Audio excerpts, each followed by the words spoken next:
Bonjour à tous. Bonjour. Bonjour, enchanté de vous rencontrer. Voilà, je vais vous présenter aujourd'hui une approche innovante, une création qui date d'il y a quelque temps déjà, mais qui voilà, maintenant va commencer à s'expanser un peu plus, et puis toucher de plus en plus de monde. Donc c'était l'occasion, ce salon, de commencer à rencontrer d'autres centres, d'autres personnalités, et puis toucher peut-être un peu plus de monde, mais ça, vous verrez si ça vous touche au fur et à mesure de la conférence. Donc, je vais commencer en fait en posant des questions un peu provoques, si on peut dire, mais qui touchent, je pense, à peu près toute la population et qu'on s'est posé forcément à un moment ou à un autre. Donc, que voulons-nous? Dépendre des autres, attendre les difficultés, la maladie, souffrir, être en permanence en train de subir ses émotions, c'est-à-dire de passer d'une émotion à une autre, de se sentir mieux, puis d'un seul coup de repartir, et du coup de revivre des situations qui sont des situations de répétition. Ça peut être des situations de rencontre, je rencontre toujours le même type de personne, puis du coup je quitte, et puis après je reprends, et du coup, en fait finalement, on n'est pas heureux dans sa vie d'une manière générale, parce qu'on est tout le temps en train de faire le yo-yo d'une certaine façon. Alors, si on dépend des autres, le but c'est de trouver l'autonomie et d'avoir un peu plus de discernement dans ce que l'on va faire, dans nos choix. Ensuite, c'est anticiper, prévenir par une perception la plus étendue possible, de prévenir toutes les situations qu'on pourrait anticiper et donc éviter à l'avenir. Ensuite, subir ces émotions, c'est savoir les anticiper aussi, ces émotions, savoir se recentrer, savoir s'ancrer, savoir s'harmoniser et pourquoi pas en quelques instants. Pas avoir besoin de passer par tout un processus qui dure longtemps et puis éventuellement, même si on peut éviter, ce qui parfois n'est pas évitable, mais si on peut éviter la médicamentation, autant le faire. Et puis en fait, pourquoi pas, pour éviter de répéter les mêmes choses, c'est dénouer les causes profondes en fait de ce qui nous fait répéter des cycles de vie qui sont insatisfaisants.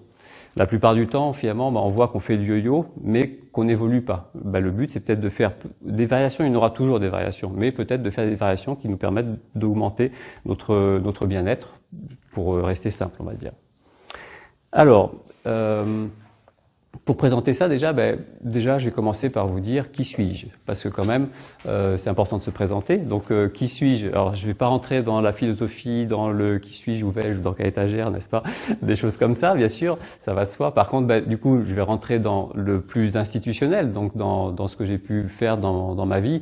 Donc, une partie de ma vie, puisque je vais présenter ça en deux étapes. Il y a le côté études et professions scientifiques et techniques. En fait, j'ai fait beaucoup d'études. Alors, j'ai fait des études en France et puis aux États-Unis. Et donc, avec différents masters en mécanique matériaux, en robotique, en automatique, et puis un doctorat dont le sujet était vraiment un sujet qui me tenait à cœur, c'était la robotique, mais dans le cadre du traitement de cancer par protonthérapie. Protonthérapie, je ne sais pas si c'est très connu, en général c'est peu connu et c'est bien dommage parce que c'est un traitement de cancer extrêmement ciblé et d'une efficacité qui devrait être beaucoup plus distribuée en tout cas. Voilà. Alors après c'est cher comme toujours, mais parce que là il s'agit quand même de créer des faisceaux de protons, donc d'aller chercher des microparticules et puis ces particules-là elles vont impacter une tumeur avec une précision, justement grâce à ces robots auxquels j'ai contribué à mon époque, avec une précision redoutable, quelques dixièmes de millimètres en tout cas de précision. Donc c'est pas intrusif comme on va avoir sur les rayons X et des choses comme ça.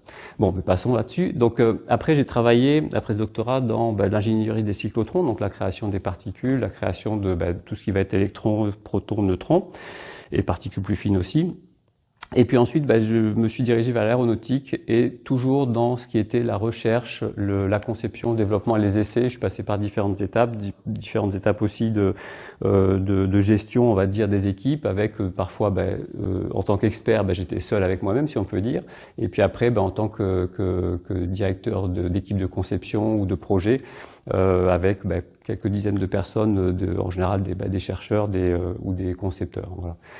Donc toutes ces expériences en fait et puis après j'ai terminé avec de l'expertise juridique et en fait j'ai quitté ce milieu institutionnel un petit peu, le milieu de la profession des professions techniques pour diverses raisons, évidemment. L'une des raisons principales, c'est plus ça avançait dans l'âge, on va dire, dans ces années, plus on était dans la gestion de ressources, mais pas d'humains. Donc forcément, au bout d'un moment, je m'échappais au fur et à mesure dans les secteurs où on pouvait être encore dans la création, où on pouvait vraiment exprimer notre capacité à travailler avec les autres et puis à vraiment créer des choses nouvelles. Et puis à un moment, ça se renferme, et donc j'ai décidé de quitter.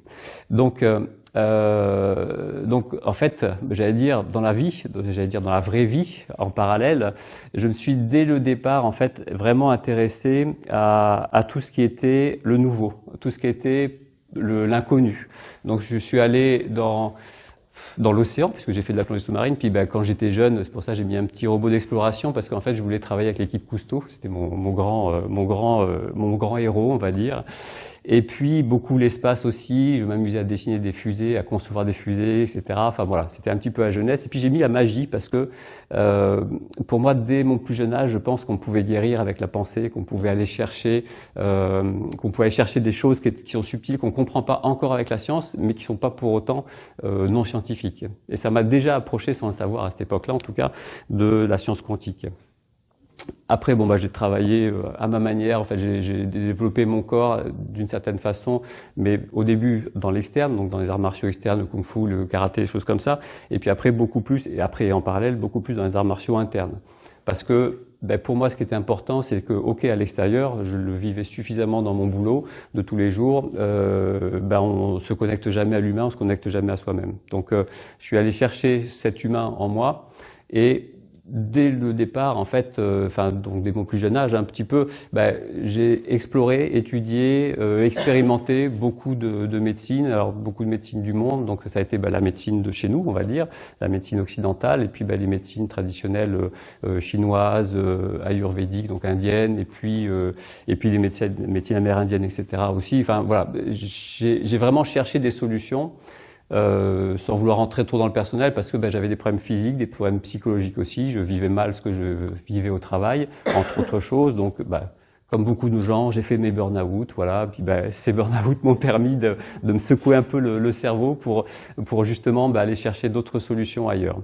Et quoi qu'il en soit, dans tous ces systèmes-là, donc de la science quantique à la spiritualité, en fait, j'ai essayé de balayer, de comprendre, d'intégrer. Mais malgré tout, en fait, ce que j'ai constaté, c'est que il y a eu un moment une bascule, parce que le constat, c'est que déjà dans l'industrie, évidemment, je trouvais pas d'épanouissement. Pourtant, j'étais dans la recherche dans des milieux hostiles, donc une recherche qui pourrait être super intéressante, ce qui était le cas d'une certaine manière. Mais ce qui n'était pas intéressant, c'était que à chaque fois, ça me faisait des choses, mais je comprenais pas ce que ça me faisait à moi, personnellement, en tant qu'humain. Donc, j'ai cherché, en fait, comme je vous ai dit, à explorer beaucoup de domaines. Donc, dans certains, je suis devenu plutôt, pas expert, mais disons bien averti. Dans d'autres, je n'ai fait que les effleurer, mais j'ai pris ce que j'avais à apprendre. Et puis, en fait, chacune de ces compétences, en fait, de ces capacités, ne me donnait pas une vision globale des choses, justement. Et j'avais ce souci-là mais ok, on me parle de ça dans cette médecine-là, on me parle de ça dans cette médecine-là, mais moi, je suis un peu les deux, en fait. Je suis un peu tout ça à la fois. Et donc, comment je fais qui est-ce qui va pouvoir m'apporter quelque chose de complet, de global? Et puis, en fait, j'ai compris quand même que c'était plutôt moi-même qui devais me l'apporter, tout simplement. Et ce que j'ai constaté aussi, c'est qu'évidemment, trop de connaissances, trop d'intellectualisation, ça coupe la créativité. Et donc, pendant, 40 ans presque, il y a des petits épisodes où j'avais envie de créer des choses, mais en fait, on me disait, non, c'est pas possible. Parce que on sait que si, on sait que ça, etc. Et du coup, à un moment, j'ai pris conscience, en fait. Donc pendant plus de 10 ans, j'ai arrêté quasiment toute lecture. Pendant 10 ans, j'ai peut-être lu 1 ou 2 bouquins parce que ça me parlait vraiment, il fallait que j'aille le chercher. Et puis, ça m'a vraiment permis d'aller me chercher moi-même, d'expérimenter, de ressentir, de découvrir mon corps et au-delà de mon corps, de façon à bien constater que chacun est véritablement unique, et tous les besoins qu'on peut avoir, en fait, on peut pas les catégoriser. C'est-à-dire qu'une personne, elle a toute son histoire, elle est conçue d'une certaine manière, elle est dans des différents plans de son existence, et donc on peut pas la saucissonner en petits morceaux comme c'est fait avec notre médecine, surtout occidentale. Et puis un être se définit bien au-delà de sa forme physique, et ça on en reparlera un petit peu après. Le temps n'est pas un obstacle, Parce que c'est vrai que j'avais un très bon copain médecin qui me disait, quand on était plus jeune, il me disait, si tu as une grippe, c'est pas difficile. Soit tu prends des médicaments et tu en as pour 7 jours, soit tu prends rien et tu en as pour une semaine. Donc, donc c'était un peu, voilà, j'adorais cette conception de sa part parce que lui-même, c'est un médecin en médecine nucléaire, donc il connaît bien il connaît bien plein de choses. Enfin voilà, c'est un érudit, on va dire. Donc lui, il est dans la connaissance à fond, mais il n'est pas dupe non plus quand même. Donc voilà, il y a peut-être des solutions pour faire un peu plus court. Et je vous montrerai quelques exemples, enfin en tout cas je vous citerai quelques exemples où justement de 7 jours on peut peut-être passer, ou une semaine, on peut peut-être passer à 1 ou 2 jours, voire 0 jours, et sentir dès que ça arrive comment s'affranchir, on va dire, des faits ou de manifestations qu'on n'a pas envie de vivre au final, quoi. Voilà. Donc chacun est responsable aussi à 100% de lui-même, donc c'est ce que je disais tout à l'heure. Si on s'en remet toujours au pouvoir des autres et puis on nous dit toujours qu'est-ce que je dois faire, à un moment, en fait, on est ballotté entre un qui donne un avis, l'autre qui donne un autre avis, donc en fait, je fais jamais de choix par moi-même. Donc voilà, je suis 100% responsable de moi-même, et c'est là que la guérison commence. Ça veut pas dire qu'on va pas appeler les autres. Ça veut dire qu'on va se dire, ok, à un moment, j'ai un besoin. Ce besoin, tiens, qui est-ce qui pourrait m'apporter des réponses, sachant qu'à la fin, le besoin, c'est moi qui y réponds par moi-même, de toute façon. Et il est possible de répondre justement aux justes besoins par un chemin direct, c'est-à-dire qu'on n'a peut-être pas besoin de passer par faire des zigzags un peu dans tous les sens, etc. Donc, qu'est-ce qui s'est passé ensuite? Là, moi, je parle en tant que Harmonie Évolution, c'est-à-dire certes concepteur du principe, mais on est toute une équipe de gens qui travaillent sur ça. Selon notre vision, il est tout à fait possible l'idéal donc pour la gestion de notre santé, c'est-à-dire si on veut vraiment être bien avec soi-même, c'est si on était dans un monde parfait et qu'on était parfaitement bien avec soi-même. En fait, si on bénéficie d'une conscience inclusive, c'est-à-dire une conscience où tout est là, tout est inclus, donc dans tous les plans, peu importe, une vision globale, déjà, on fait un grand pas parce qu'on est capable de voir, on est capable de ressentir, on est capable d'anticiper. Et puis, gérer sa santé en autonomie avec fluidité et efficacité. Donc ça, c'est l'idéal aussi pour la gestion de notre santé. Ce qui ne veut pas dire, encore une fois, ne pas demander de l'assistance à certains moments, mais ce qui veut dire surtout, je décide pour moi. Et je sais où je vais chercher. Et puis savoir répondre à chaque instant à notre juste besoin, sans perdre de temps. Voilà. On ne va pas chercher forcément en permanence, tiens, il m'arrive ça, c'est pourquoi j'ai fait ça, pourquoi c'est ça, pourquoi il s'est m'arrivé ça, puis pendant que je dis pourquoi, je ne fais rien. Et donc je guéris pas. Donc ça ne veut pas dire qu'il ne faut pas se poser la question pourquoi parfois, mais ça veut dire qu'on perd souvent beaucoup de temps à se poser trop de questions, alors que la solution est peut-être directe. Et puis, s'adapter à chaque situation, puisque chaque situation, finalement, quand on regarde bien dans l'absolu, elle est différente à chaque fois. Donc, si on veut appliquer un protocole à une situation, ça va peut-être marcher un certain temps, mais ça va pas marcher tout le temps. Donc, si je quitte l'idée du protocole, l'idée de j'ai appris que, alors je vais faire ça, là, je suis dans le robot, en automatique, on sait bien, il y a une consigne, il y a un programme, et puis il y a un résultat qui sort. Sauf que si la consigne, il n'y a pas le programme qui va avec, on ne sait pas quoi faire. Voilà. Donc, si on rentre dans notre intuition, et dans des capacités d'observation étendues, c'est-à-dire au-delà des purs 5 sens, on va dire, de notre physique, on va être capable de percevoir beaucoup plus de choses. Et donc, pourquoi? Le but, c'est de sentir, d'intuiter, si on peut dire, puis d'observer, mais c'est surtout être capable, du coup, de décider quand et comment je vais agir sur moi-même et autant que possible dans tous les plans de manifestation qui existent. D'accord? Jusque-là, ça va? Donc ensuite, je vais me permettre en fait de faire un partage d'expérience parce que j'allais dire des fois, quand Richard, donc un élève de notre école, de notre institut, a fait une formation, en fait, il a fait un témoignage, une interview avec nous, et puis ce qu'il a dit, je trouve que ça résume très bien, et je le dirai pas aussi bien que lui, donc je me permets de vous faire passer ce témoignage. J'avais à l'époque des questionnements effectivement sur la limite de l'aspect thérapeutique, analytique de la vie, voir des thérapeutes, aller vers nos blessures, rencontrer nos blessures, et ce qui m'intéressait, c'est d'aller plus loin, c'est-à-dire d'aller vers une dimension que je pressentais sans vraiment la connaître et qui me permettrait de compléter ce qui avait été vu en thérapie. En thérapie, j'avoue que au bout d'un moment, la connaissance, elle est limitée pour la transformation et pour l'accès à une certaine évolution de l'être qui soit plus connectée à la fois à la Terre et reliée aux espaces supérieurs. Et c'est ce que j'ai trouvé dans cette formation. Donc, effectivement, ça m'a beaucoup aidé pour moi, ça a été un passage d'évolution et une compréhension qui me permet d'être toujours dans mon axe, quel que soit ce que je rencontre. Voilà. Bon, si vous voulez, il y avait l'interview complet sur la chaîne YouTube de l'Institut. Voilà, ce qui est important pour moi, c'est justement, il a parlé en fait de voir ce qui se passe dans le concret, mais aussi dans les plans supérieurs, on peut appeler ça comme ça. Et pour nous, ce qui est important, c'est d'abord comment on représente l'être. Comment se représentent les êtres ou l'être tel qu'il existe dans notre monde. Et j'allais dire, c'est vraiment les êtres, parce que ce soit des êtres humains, des animaux, etc., finalement, on va avoir le même système. Et fort de mes études en matériaux, en fait, ce qui apparaît dans les matériaux, c'est que finalement, je parle de l'eau, parce que c'est celle qui nous touche le plus, bien sûr, l'eau, mais tous les matériaux, c'est la même chose. Dans tous les matériaux, il y a 3 phases. Il y a la phase solide, la phase liquide et la phase gazeuse.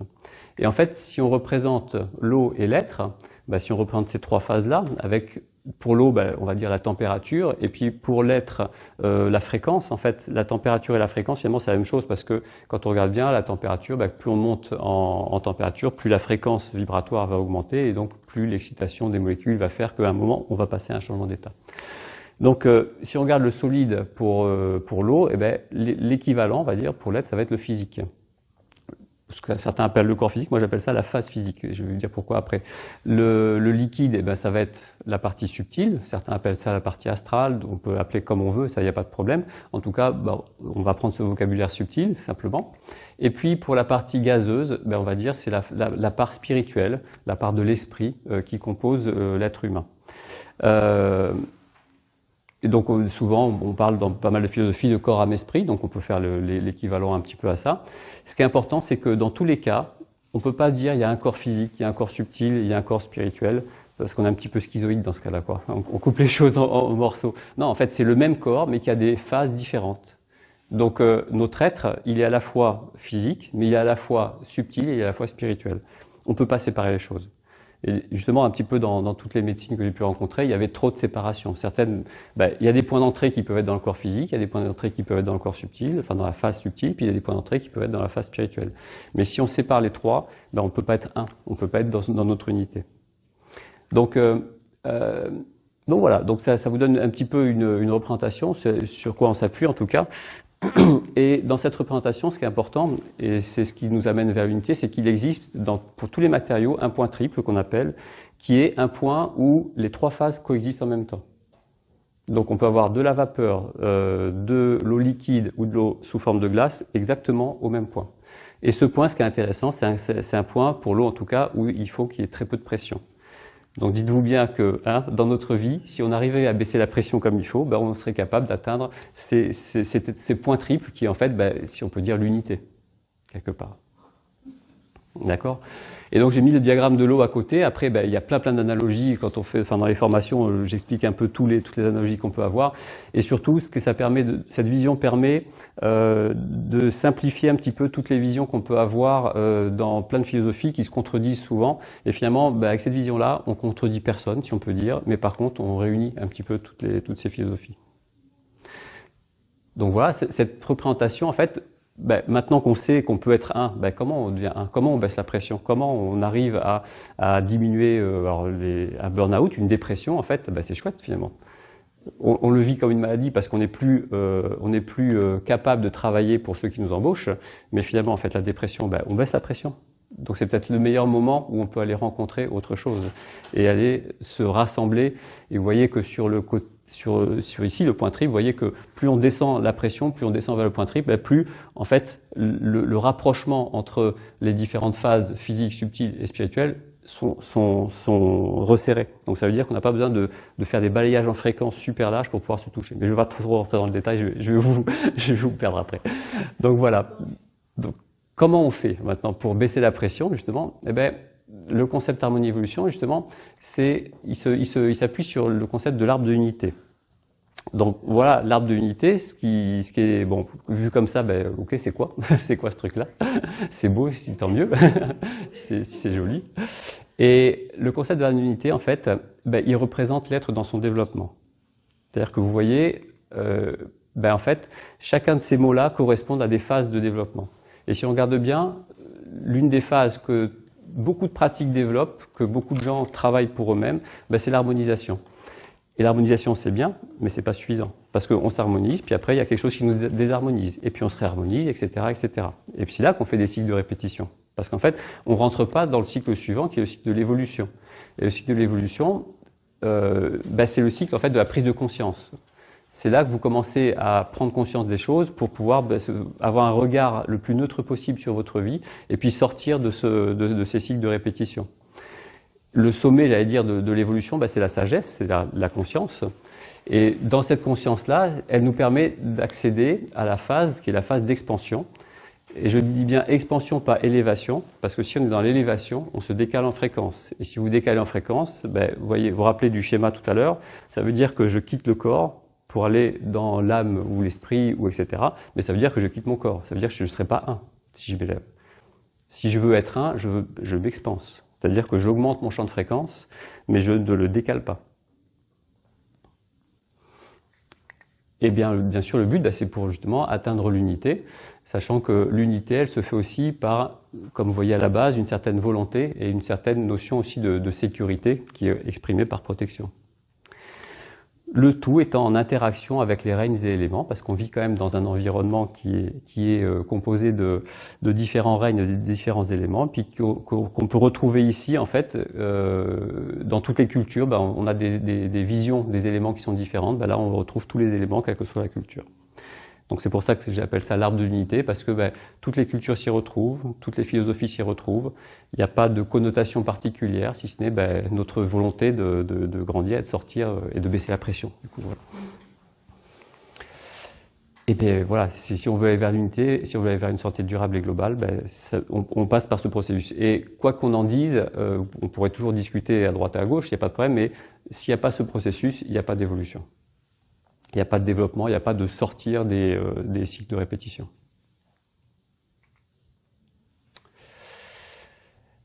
Évidemment, en fait, tout ça, ben, chacun des mots, en fait, ce sont des intentions.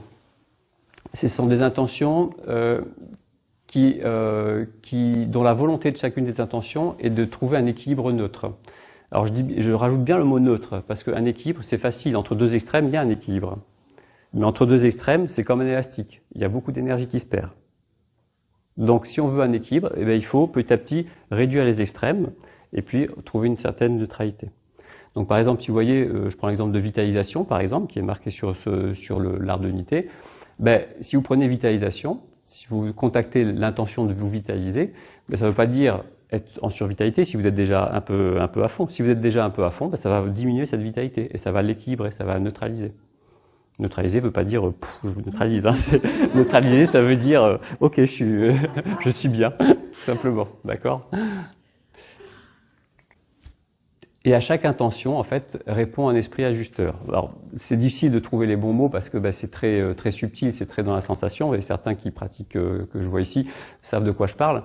Ça veut dire que on reste autonome, on reste responsable. Donc ça veut dire que je vais pas dire, s'il vous plaît, donnez-moi la solution, faites pour moi. Ça veut dire simplement que je détermine mon besoin, et quand j'ai déterminé mon besoin, eh ben, j'active ça dans tous les plans, si on peut dire, de mon être, et mon être va communiquer avec ces esprits ajusteurs qui vont dire, ben, j'ai besoin d'équilibrer ma vitalité.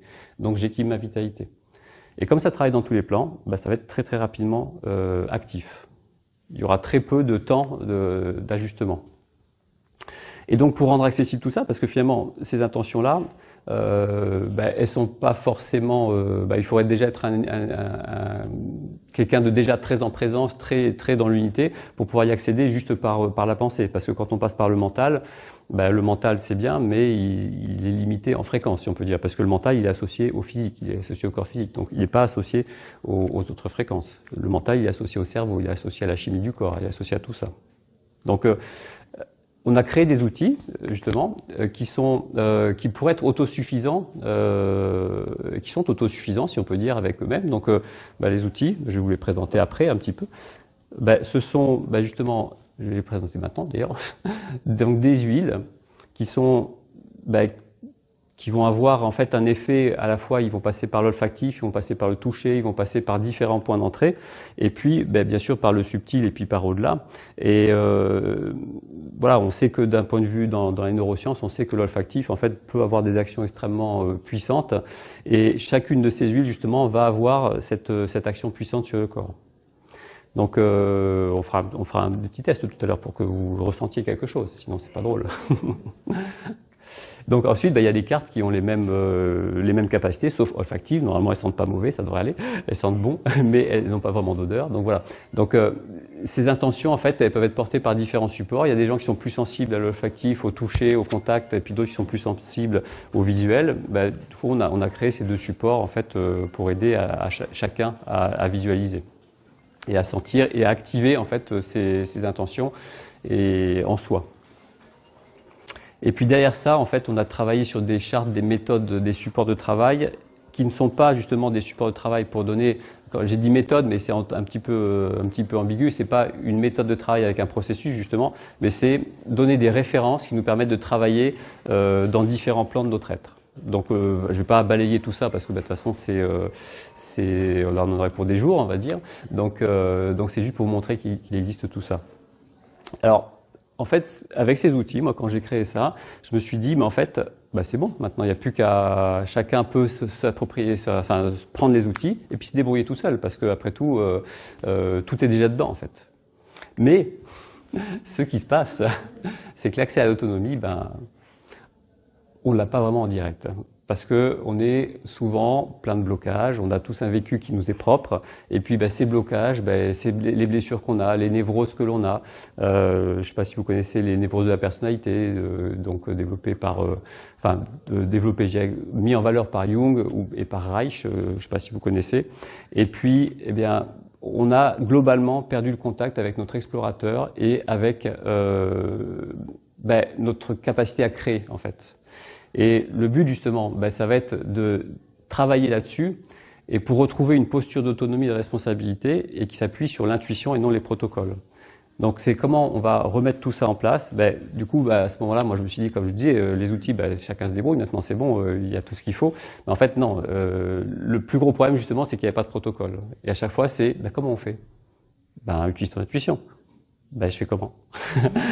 En fait, c'est là que justement, on a besoin de nettoyer ses blessures, on a besoin d'aller chercher en soi, sans rentrer dans le pourquoi du pourquoi du pourquoi. Parce que si on regarde bien le pourquoi du pourquoi, il est juste inaccessible. Parce que si on regarde bien le pourquoi du pourquoi de ce qui m'arrive maintenant, c'est l'histoire de l'humanité, c'est l'histoire de la Terre, de la création de la Terre. Donc le mental ne sera jamais capable d'appréhender le pourquoi du pourquoi réel. Donc l'intuition, elle va pouvoir connecter le pourquoi du pourquoi. C'est une sorte de circuit énergétique, on va dire, de toutes les arborescences des causes qui font qu'à l'instant donné, j'ai une manifestation qui est telle qu'elle est. Et si je ne veux plus vivre cette manifestation parce qu'elle me fait perdre mon énergie et du coup elle me met en pression, je vais justement travailler avec mon intuition. Et travailler avec les outils qui vont pouvoir marcher. Et du coup, on a mis en place des actions de formation, parce que et puis des accompagnements aussi pour ceux qui le souhaitent, pour justement employer au mieux et de la manière la plus efficace possible ces outils.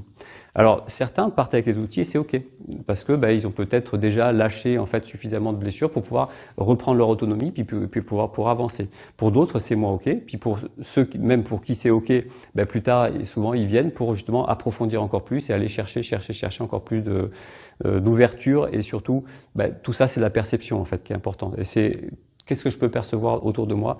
quelle est la part d'illusion dans ce que je perçois. Et ça, c'est souvent dur de faire la part des choses entre ce que j'ai l'impression de percevoir et puis ce qui est effectivement. Et puis, ben voilà, on a ces accompagnements qui sont mis en place. Alors voilà, là je vais vous passer très rapidement le processus, en fait, tout le circuit de formation qu'on propose, parce que ce qui est important pour moi, c'est que il y a quelques années, en fait, j'étais tout seul, en fait, dans ce travail-là, et la part justement psychologique et la part névrotique, en fait, je la maîtrisais pas du tout. Et c'est ma rencontre avec Marine Glanzmann, qui est ici derrière la caméra, qui justement maîtrise ça depuis des années. Alors je sais que t'aimes pas le mot maîtrise, mais bon, c'est pas grave. En tout cas, tu le vis sur le terrain avec de la réinsertion, avec des gens qui étaient en dépendance forte, etc. Et si on n'a pas cette compréhension de nos névroses, de toute façon, on peut rentrer dans le cycle d'unification, mais enfin dans les cycles de formation et dans la compréhension même de tout ce qu'on porte là. Mais il manquera quelque chose de toute façon, parce que tant qu'on n'a pas quitté le déni d'une certaine façon, et quitter les masques un minimum, ou comprendre en tout cas qu'on porte des masques et qu'on est dans le déni de pas mal de choses que l'on vit, eh on peut pas accéder à soi, tout simplement. Donc c'est pour ça que notre base, en fait, elle est déjà de commencer. Alors, on peut faire l'initiation et découverte avec les huiles, ça, il y a aucun problème. Au contraire, même il faut le faire. Mais pour commencer un cycle, en fait, il faut au moins avoir cette notion. Alors, ça ne veut pas dire qu'il faut passer par cette formation, mais si vous avez déjà cette connaissance-là sur vous-même, on va dire, on fait un entretien justement d'évaluation. C'est pas d'admission, c'est un peu dur, mais d'évaluation pour voir si c'est ok pour vous de démarrer directement un cycle ou s'il est préférable de commencer par une compréhension de soi au niveau psychologique, et puis pas que au niveau psychologique, parce que justement dans ces formations-là, on intègre déjà l'entièreté de l'être. Ce qui fait que quand on va agir sur la dynamique névrotique de la personnalité, les solutions, les résolutions, on va dire, elles vont vite se développer. Donc voilà, après, je sais plus où sont les feuilles, parce que je vous donnerai, si vous souhaitez, une feuille avec tout ça, avec ce processus-là, et puis avec aussi les codes QR, si vous voulez aller voir donc Harmonie Évolution, puis certaines formations en plus, si vous voulez. Donc voilà. Les bénéfices, alors les bénéfices, en fait, honnêtement, je savais pas trop quoi écrire parce que c'est tellement vaste que c'est comment on met en fait tout ça en place, parce que à partir du moment où on parle d'unité, en fait, tout le monde est concerné d'une certaine façon. Donc c'est pour ça, c'est pour toutes les pratiques et pour toutes les philosophies, en fait, on peut trouver des bénéfices de toute façon. Donc d'en retrouver sa présence, se recentrer, s'harmoniser dans l'instant, ça fait partie des bénéfices qui sont assez surprenants. Il y avait un exemple récent d'une personne qui avait été hospitalisée pour des soucis psychologiques. Elle a fait une crise d'angoisse très forte. Et en général, une crise d'angoisse, c'est soit plusieurs heures au mieux, j'allais dire, ou de la médication pour faire sortir de la crise d'angoisse, ou plusieurs jours même. Et en fait, en utilisant les outils, en un quart d'heure, elle est sortie. Ils ont rien compris, son environnement médical n'a pas compris, mais elle a dit non, je veux surtout pas de médicaments, je vais m'en sortir. Donc elle a repris son autonomie, elle a repris sa responsabilité, et avec ce dont elle a disposé du coup de ces outils avec elle, elle est rentrée. Elle est sortie plutôt de cet état-là. Et donc le recentrage, en fait, et quand on est hospitalisé, c'est que ça va pas très bien en général. C'est des angoisses qui sont très lourdes. Sortir d'une angoisse très lourde par soi-même, c'est déjà une belle réussite. En tout cas pour cette personne, ça a été un succès immense. Et puis c'est un début de sortir des problèmes qu'elle peut vivre, quoi. Donc voilà, c'est apprendre à augmenter son autonomie et puis son discernement, justement par un champ de perception étendu. En fait, au fur et à mesure, moi le premier, quand j'ai commencé avec ça, je suis un chercheur, donc par principe je doute. je remets en cause les choses. Donc du coup, il m'a fallu vraiment du temps pour me dire mais oui, mais ça marche en fait. Et puis et là où ça a le plus marché, l'exemple que j'aime bien citer, c'est l'exemple en fait d'une fois où je me suis brûlé. Donc comme je suis bricoleur, on va dire, je faisais de la soudure, la soudure de circuits électroniques. Et puis le fer à souder, je sais pas si vous connaissez, il y a une partie très chaude et puis une partie où on peut le prendre. Parce que l'autre, il vaut mieux pas le prendre. Et puis, par inadvertance, en fait, j'ai tapé dedans et puis il est tombé. Et puis, étant plein de réflexes, hein, arts martiaux, tout ça, je l'ai rattrapé. Mais pas par le bon côté. Donc, ça fait un gros pchit, comme qui dirait. Ça m'a fait des cloques énormes sur, ça devait être 2e ou 3e degré, je sais pas, sur ce doigt-là, puis après sur les autres aussi. Un petit peu moins, mais quand même. Je l'ai lâché aussi vite que je l'ai pris, bien sûr, mais n'empêche que voilà. Et puis, en fait, c'était au tout début des huiles, et j'ai mis justement 3 huiles. C'était purification, vitalisation, circulation. Et 30 secondes après, je sentais plus rien. Et là, j'ai remis le doute, et puis c'est revenu. Et puis, il m'a fallu 3 fois avant de me dire, mais non, mais en fait, couper le feu, bien sûr que ça existe, couper le feu. Donc, ça peut couper le feu. Et moi, je peux le faire couper le feu aussi. Parce que, après tout, si on regarde bien le feu, ça nous touche, en fait, dans le physique, mais c'est subtil, le feu. Donc, ça nous touche dans le plan subtil. Et pourquoi, en fait, avec le traditionnel médical, on peut pas? Parce que si on touche que dans le physique, en fait, l'information du feu, elle est toujours là, Donc si par contre on va travailler le feu dans tous les plans d'activation où le feu s'est mis en place, tout tombe d'un coup. Et du coup, après je mettais un petit peu de vitalisation, je crois, ou de je sais plus lesquels, parce que ça fait quand même 10 ans à peu près, chaque jour quand je le sentais, parce que ça tire un peu, parce que forcément la peau, physiquement elle a été touchée. Et puis, à ce moment-là, en fait, au bout de 3 jours, c'était juste marron, puis au bout de 10 jours, j'avais plus rien. Et vraiment, j'aurais dû prendre des photos de tout le processus, parce qu'à cette époque-là, j'avais pas vraiment ce réflexe-là. Même si c'était scientifique, j'étais pas assez encore carré. Mais en tout cas, voilà, ça c'est, en tout cas, vraiment, c'est là que ça m'a fait un déclenchement de oui, ça travaille vraiment partout, quoi. Et ça y va, quoi. Voilà, donc astropassion. Et puis, voilà, agir sur les programmes, les mémoires pour sortir des pétitions. Parce que là, j'allais dire, c'est une manifestation directe. Mais qu'est-ce qui fait que j'ai été maladroit? Qu'est-ce qui fait que j'ai tapé dans le truc? Parce que j'étais pas présent, en fait, avec moi-même. Et j'étais pas connecté à moi-même. Sinon, j'aurais jamais fait ce geste-là. Et c'est ça qui est important. C'est qu'est-ce qui fait que j'ai perdu ma présence? Qu'est-ce qui fait que j'ai perdu mon axe? Qu'est-ce qui fait que je me suis mis en pression pour une raison ou pour une autre? Et c'est ça qu'on va chercher, en fait. Et si on va chercher en amont tout ce qui nous arrive et toutes les manifestations que l'on a, là, on va pouvoir vraiment guérir. Et puis, on va éviter des situations désagréables. Et alors pour les thérapeutes, les professionnels de la santé, en fait les bénéfices sont juste énormes parce que pour le thérapeute lui-même, souvent ce qui est difficile, c'est entre 2 patients ou même pendant un travail avec un patient ou un client, c'est être bien centré en permanence, être pas non plus d'être pas dans le sauveur, mais être vraiment dans son alignement, dans sa posture. Et du coup, là, en quelques instants, moi, je voyais au début, quand je recevais des gens, j'avais besoin de préparer ma salle, de mettre ceci, de faire presque un protocole. C'était mon début. Il faut bien commencer par quelque chose. Et puis maintenant, il n'y a rien à faire. Il y a juste, ok, je suis là, ok, je prends 2-3 idées et c'est fait, et c'est réglé. Et à la fin, on vérifie que tout est ok aussi. Et si on sent qu'il y a des petits trucs qui sont pas alignés, on travaille tout de suite et c'est réglé. Donc c'est hyper intéressant. Il y a pas mal de thérapeutes maintenant qui utilisent. Il y en a des thérapeutes en art-thérapie. Il y a des thérapeutes du coup en shiatsu, en massage en général. Il y en a pas mal. Et puis des énergéticiens, ostéopathes aussi. Enfin voilà, dans toutes les médecines, dans toutes les pratiques en fait, de toute façon, ça va permettre d'agir là où on ne peut pas agir. Parce que chaque médecine, comme vous savez, elle a son champ d'application. Et puis, quand on est face à une personne, son champ d'application, il est peut-être pas assez grand pour pouvoir toucher cette personne. Et justement, là, ça va permettre d'élargir le champ d'application. Et puis, typiquement, une des premières personnes à qui j'ai travaillé dans le massage, justement, elle disait quand il y avait des nœuds avant, il fallait et puis là, une huile, pouf, ça part tout seul, quoi. Ça glisse, on va dire. Voilà, ça devient fluide.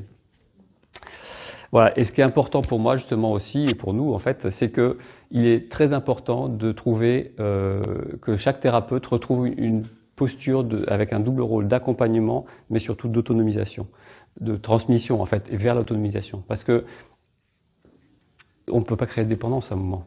Et il faut sortir des dépendances, justement. Si on veut être autonome, il faut sortir des dépendances. Et puis, si un thérapeute a besoin qu'on revienne régulièrement, c'est que finalement, ça marche pas. Enfin, à un moment, faut accepter de lâcher le patient, on va dire, ou le client.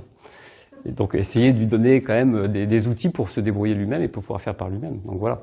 C'est un petit peu tout ça qui est à mon sens, très important.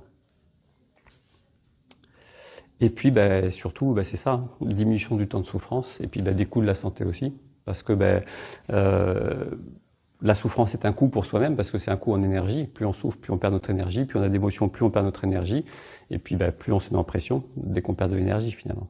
Et puis les coûts de la santé, c'est les coûts de chaque individu aussi. Plus on est efficace, plus ça va forcément, moins ça va coûter cher, si on peut dire. Et puis voilà, on voit justement dans l'exemple que je citais de la personne qui avait été hospitalisée, si on se remet en état en quelques minutes, c'est plus la même chose, quoi. Voilà, félicitations à vous. Bravo d'être venu explorer avec nous, d'avoir osé justement rencontrer cette nouveauté, cet inconnu. Et puis voilà, j'espère qu'on vous verra prochainement. Ce que je vous proposais, je vais pas vous jeter comme ça dehors directement, c'est s'il y a quelqu'un qui a envie, en fait, je vais faire un truc plus global. Justement, l'intérêt de tout ça, c'est que ça travaille vraiment dans la globalité.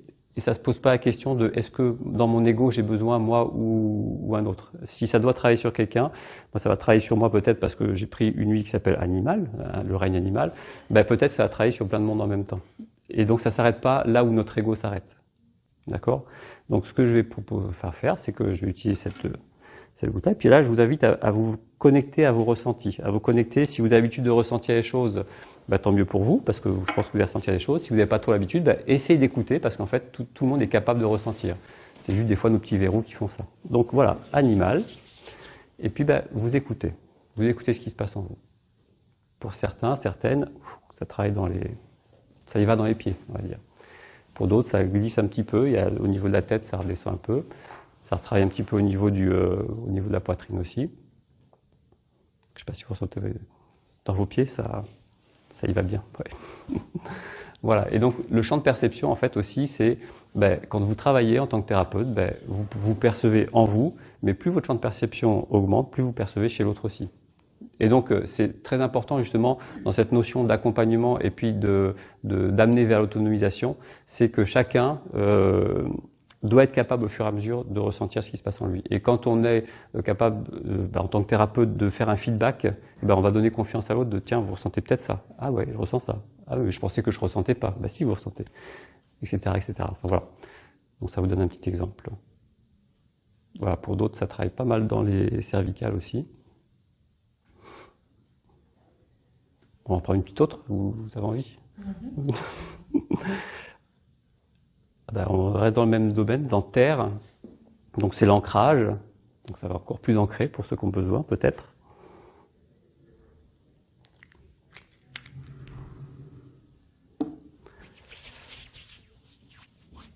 Voilà, c'est parti.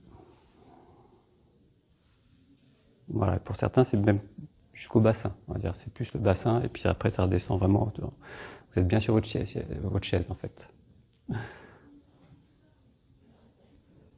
Voilà. Et puis, je ne sais pas si vous sentez aussi, au niveau des pensées, il n'y a quasiment rien qui se passe. C'est juste là, c'est tout.